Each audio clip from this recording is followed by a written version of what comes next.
নমস্কার বন্ধুরা, welcome to বাংলার প্রকল্প।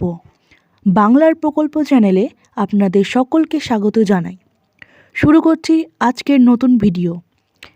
এই মুহূর্তে রয়েছে রাজ্যের যুবশ্রী প্রকল্পের জন্য বিরাট বড় আপডেট।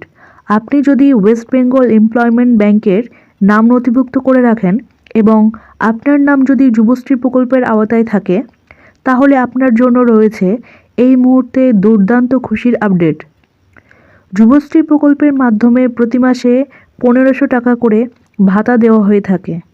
তো বন্ধুরা, এখনও কিন্তু যুবশ্রী প্রকল্পের 2024 সালের নভেম্বর এবং ডিসেম্বর এই 2 মাসের টাকা বাকি রয়েছে। নভেম্বর এবং ডিসেম্বর মাস মিলিয়ে মোট 3000 টাকা বাকি রয়েছে। তো এই 2 মাসের টাকা কবে থেকে দেওয়া হবে সেই বিষয়ে আজকে সঠিক আপডেট পাওয়া গেল। এর সাথে আরও কিছু আপডেট রয়েছে।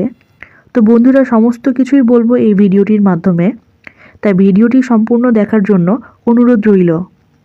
যে সমস্ত বন্ধুরা এখনও পর্যন্ত আমার এই চ্যানেলটিকে সাবস্ক্রাইব করেননি, অবশ্যই মনে করে চ্যানেলটিকে সাবস্ক্রাইব করে নেবেন, কারণ আমার এই চ্যানেলের মাধ্যমে যুবশ্রী প্রকল্প সহ সরকারি বিভিন্ন প্রকল্পের খবরাখবর সঠিক সময়ে সঠিক আপডেট দেওয়া হয়ে থাকে। তো বন্ধুরা, বিশেষ সূত্র মারফত খবর পাওয়া গেছে যে এই 2 মাসের টাকা বাকি রয়েছে। তো সেই 2 মাসের টাকা কিন্তু তার মধ্যে কিন্তু 1 মাসের টাকা দেওয়ার প্রসেসিং শুরু হয়ে গেছে। জানা গেছে যে 15 ফেব্রুয়ারির মধ্যে কিন্তু 1 মাসের টাকা দেওয়া হবে এবং বাকি যে আরও 1 মাসের টাকা থাকবে, তো সেই টাকা কিন্তু 20 ফেব্রুয়ারির মধ্যে দেওয়া হবে, এমনটাই শোনা গেছে সূত্র মারফত। যুবশ্রী প্রকল্পের অ্যানেক্স 3 ফর্ম ফিল আপ কিন্তু শুরু হয়ে গেছে এবং অনলাইনের মাধ্যমে 18 ফেব্রুয়ারি পর্যন্ত এই ফর্ম ফিল আপ চলবে। আর বর্তমানে অ্যানেক্স 3 ফর্ম ফিল আপটি চলছে জানুয়ারি মাস থেকে শুরু করে জুন মাস পর্যন্ত, অর্থাৎ এই 6 মাস, এই 6 মাসের টাকা পাওয়ার জন্য। আর এই 6 মাসের টাকা কবে থেকে দেওয়া হবে এই বিষয়েও অনেকে জানতে চেয়েছিলেন। তো এই বিষয়েও সঠিক আপডেট পাওয়া গেছে যে অ্যানেক্স 3 ফর্ম ফিল আপ অনলাইনের মাধ্যমে কিন্তু 18 ফেব্রুয়ারি পর্যন্ত চলবে এবং অনলাইনের পরে কিন্তু অফলাইনের মাধ্যমে শুরু হবে এই ফর্ম ফিল আপ। যারা অনলাইনের মাধ্যমে ফর্ম ফিল আপ করতে পারবে না, তাদের জন্য এই অফলাইনের মাধ্যমে ফর্ম ফিল আপ চলবে। তাদের এই ফর্মটি ফিল আপ করার পর ডিস্ট্রিক্ট কালেক্টর অফিসে গিয়ে কিন্তু এই ফর্ম জমা করতে হবে। তো বন্ধুরা, এই অ্যানেক্স 3 ফর্মের ভেরিফিকেশনের কাজ কিন্তু 21শে মার্চ পর্যন্ত চলবে। ততদিন কিন্তু এই যুবশ্রী প্রকল্পে টাকা দেওয়ার কাজ বন্ধ থাকবে।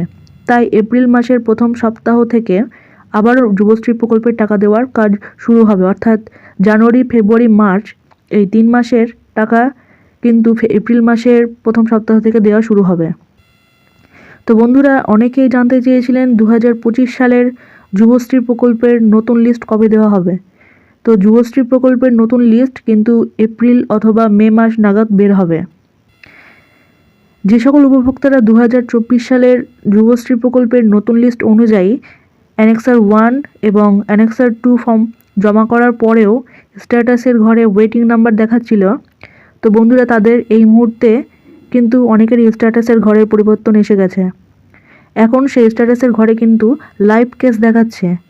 তো বর্তমানে যাদের স্ট্যাটাসের ঘরে লাইভ কেস দেখাচ্ছে তাদেরও টাকা দেওয়ার কাজ শুরু হয়েছে এবং যে সকল উপভোক্তারা কিন্তু একই পরিবারে একের অধিক জন এই যুবশ্রী প্রকল্পের টাকা পাচ্ছেন, তাদের নামের তালিকা তৈরি করা হয়েছে এবং খুব শীঘ্রই কিন্তু তাদের মোবাইল নাম্বারে SMS করা হবে।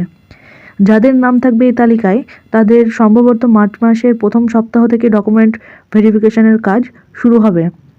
যারা এরকমটা করেছেন, অর্থাৎ যাদের পরিবারে একের বেশি জনের নাম এই যুবশ্রী প্রকল্পের লিস্টে রয়েছে, তাদের কিন্তু নাম বাদ দেওয়া হবে, অর্থাৎ পরিবারের একজনই কিন্তু এই যুবশ্রী প্রকল্পের টাকা পাবে। তো বন্ধুরা, আজকের এই ছিল আপডেট। পরবর্তী আপডেট পাওয়ার জন্য অবশ্যই মনে করে চ্যানেলটিকে সাবস্ক্রাইব করে রাখুন। যদি ভিডিওটি ভালো লাগে অবশ্যই লাইক করে দেবেন এবং বন্ধুদের কাছে শেয়ার করে দেবেন। ধন্যবাদ।